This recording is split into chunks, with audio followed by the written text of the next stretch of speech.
Hi, welcome to my first live stream. I'm checking in. No one online yet, but we'll stay on for the 30 minutes until this is over. Sorry for the late start, some technical difficulties.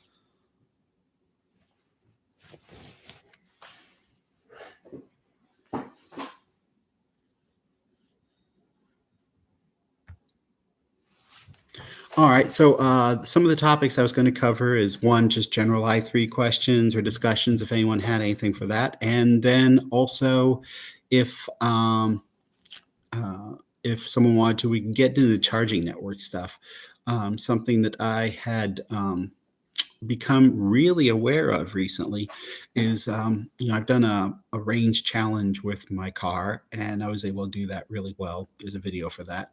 I actually did another one when we went to San Luis Obispo. I didn't post a video on that because I did end up using the Rex at the end, but it still went pretty well.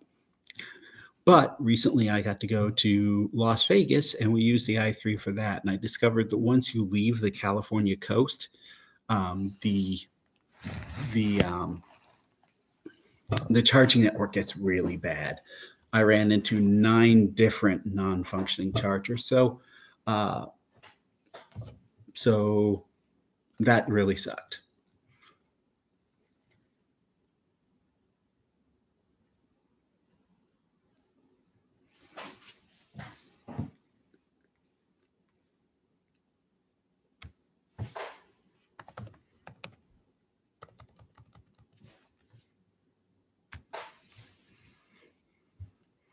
So if there's anyone out there, please feel free to drop a comment. And definitely, if you have any questions, looking forward to hitting them up.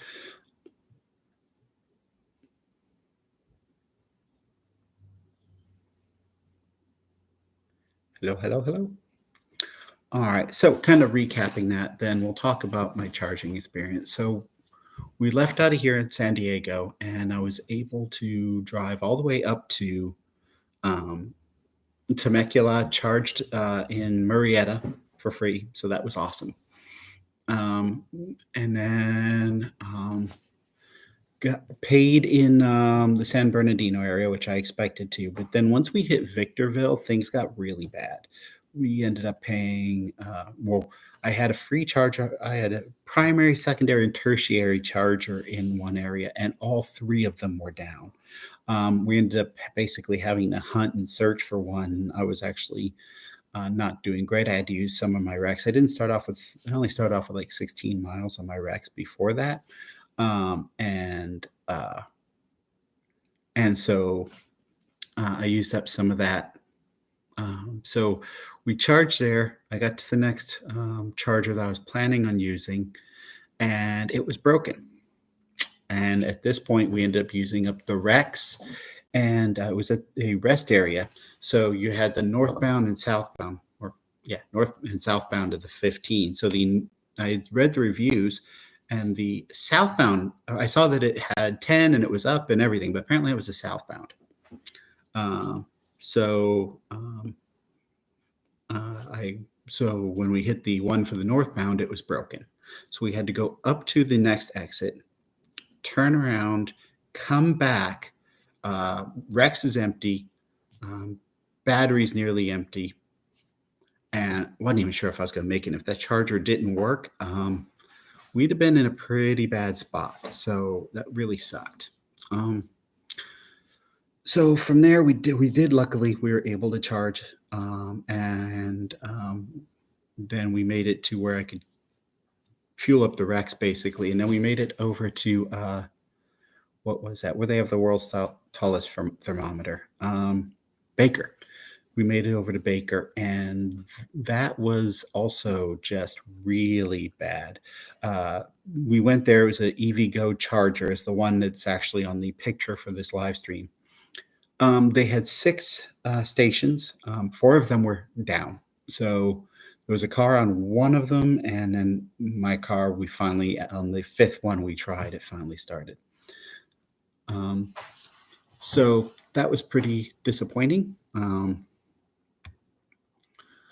So we fully charged there and put gas in the car. So we had the full charge in the Rex and uh, hit up, went past the next rest area. We actually that had a charger. I already knew that one was down, but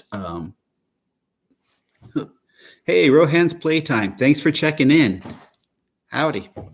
Uh, welcome. You are officially, as near as I can tell, the my first viewer on a live stream. Congrats. Let me know if you're hearing me, okay?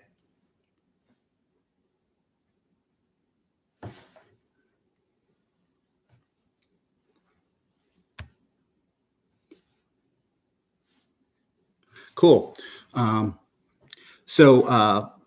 Sorry, I was recapping my Vegas trip with the charging. When we had already hit up four. Thanks. Uh, so we'd already hit up 1, 2, 3, 4 broken chargers at this point. So we hit up the last rest station before Mountain Pass, and I knew that one was broken already. So I did check it out. It was broken.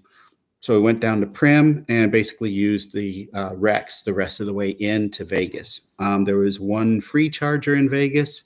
It was at the Harley place, and it didn't work, of course. So we ended up using the chargers, Electrify America chargers, while we're in Vegas. So that whole, now on the way back, all the chargers worked just fine. It was really just the way up, but that definitely demonstrated that when you leave the California coast, that's the charging situation gets a whole lot worse. Like I said, I've gone up and down the coast, and there isn't ever an issue with getting chargers. It's just whether or not you have to pay for them or how much you have to pay for them. Most of my trip up to San Luis Obispo was completely free.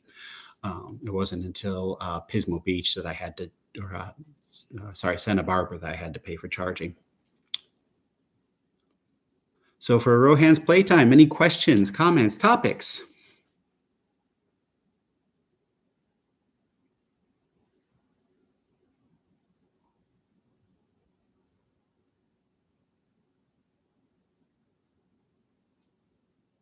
Okay, so awesome. All right, so I'm just going to keep ranting then. So on the way back, though, we each of the chargers that I hit up, I was able to use. I think the return trip, we made it back basically for just about free. I think it cost like $5 max to get back. So that was pretty great on the way back, but on the way up, it was an absolute nightmare. Definitely not going to try that particular trip with the i3 again. The short range isn't usually that big a deal, but when you have so many down chargers, it just doesn't work, at least not without running the Rex.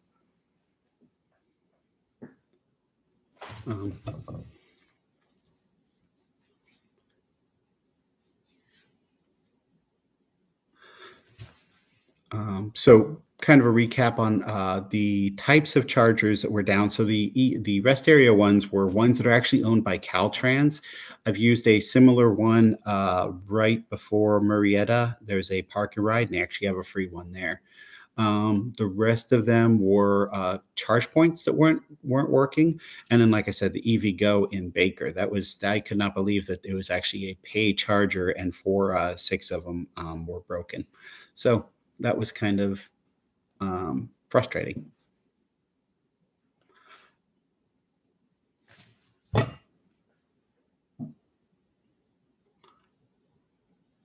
right, so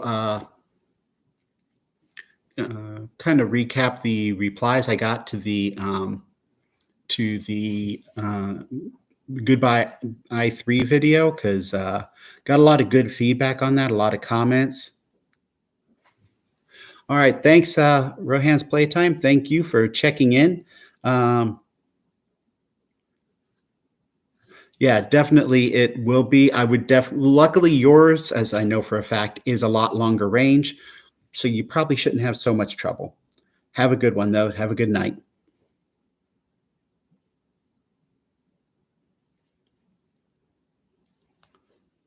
All right. And thanks for checking in. All right. So the good night.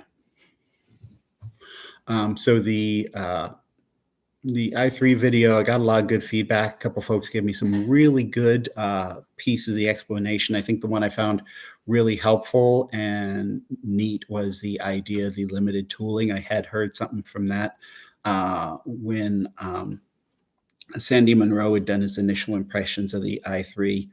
Let me say.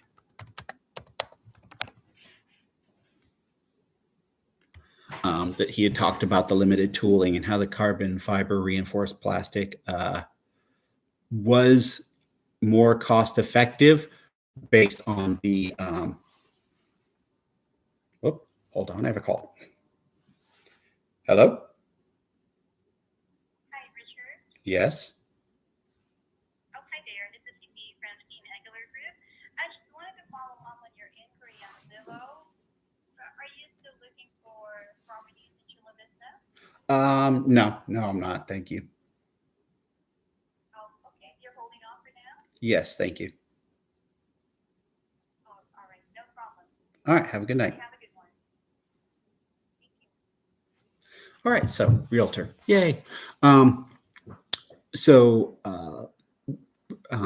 where was I? Oh, yeah. So the carbon fiber reinforced plastic for a limited run can be more cost effective than highly built up tooling. So when they talk about, one of the readers said that, it was reaching the end of its usable life and they would have had to redo the tooling in order to continue the run. So that's really good feedback. I still think that could have been effective. I would expect them to do retooling, honestly, because I would want, like from my video, I would really have liked to have seen the design change a little bit. I do love the i3, but I do think it would have benefited from some design changes. Effectively, it's been the exact same car for all 8 years of its run, right? It's some improvements in the battery. You had some improvements. You added Apple CarPlay. They changed the incandescent high beams to LED high beams, changed the front bumper, and then changed the color of the molding over the windows. That really wasn't much of a change. So I think that it definitely would have been good to retool it and actually kind of redesign it. I think that while it would have changed a lot to extend it by the just under 12 inches, I think they could have used that to greatly improve the range. I think that between extending the range, or between that and the just natural progression of the batteries, I think they could have gotten a decently ranged car, 200 plus, maybe all the way up to I think I said 238. Um, and I so the range answers ranged all the way from some good insights as to why they wouldn't, to a lot of people who also were in favor of the i3. And definitely there were one of them said because BMW is a bunch of dumbasses. So I can't disagree with that in that case. I think the big thing is whether you like the car, or even if you don't like it, there's practically no reason for any EV to come off the market right now. The problem isn't with demand, or it isn't with demand, it's with supply, right? So every single EV you can make will get sold. People will buy it. I mean, look at the wait times for some of these things. So if you can just make it better meet people's needs, right? You got the MX-30, which honestly, I'm not a fan of. I think the price versus the range is even worse of a deal than the i3.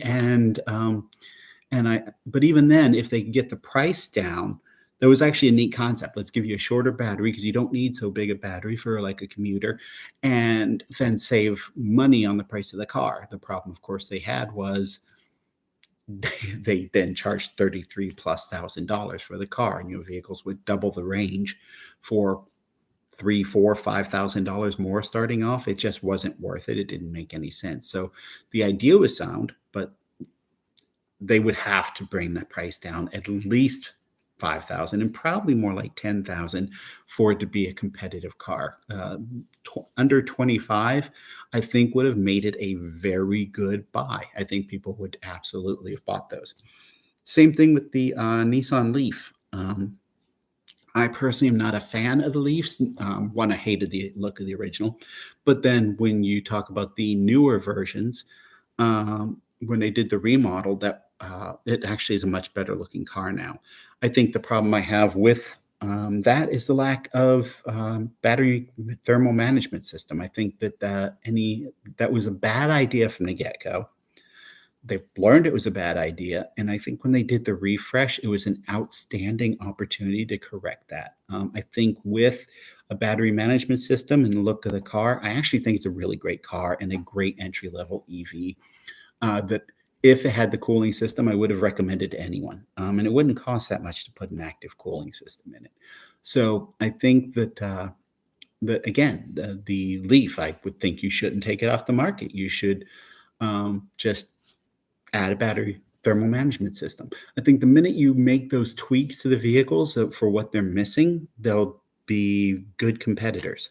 And I don't think that getting rid of them is an option in the current market. Maybe someday when EV sales start shrinking, then we can start looking at where can we cut the fat, where can we remove vehicles that that aren't really pulling their weight. But as long as the market is expanding, as long as the electric vehicle market is the fastest growing segment, ICE vehicles sales are dropping off a cliff, and EV sales are growing massively. And again, the only limiting factor on that is availability, production. So ending any EV at this point just seems like a bad idea. 5 years from now, if we have like balanced out and where sales are leveling off or even starting to slump, I would imagine if they haven't been able to do something better with the i3, it would have absolutely been a good idea to end it. I'd still be sad about it, but it would make sense. But